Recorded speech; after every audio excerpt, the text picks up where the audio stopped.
Welcome back, Cyber Explorers. It's Alfie, and in this video we'll explore together with this step-by-step guide, how to turn off or on background apps in Windows 10.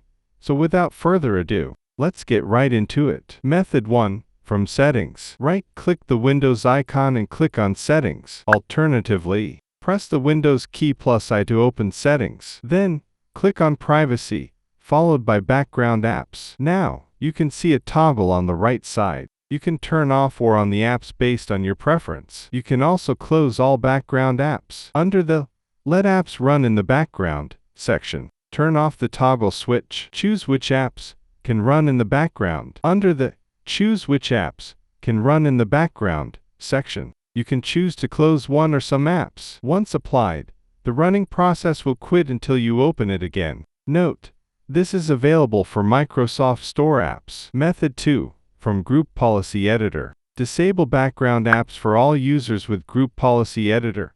Press Windows key +R to open Run.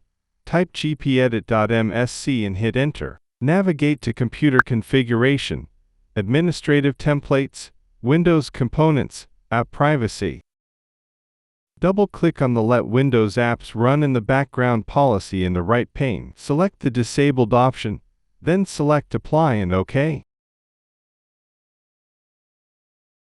And that's it for today. If you found this video helpful, please give it a thumbs up, consider subscribing, and don't forget to activate the notification bell so you won't miss out on any new uploads. Thank you for watching, and I can't wait to share more with you. So, until next time, see you later.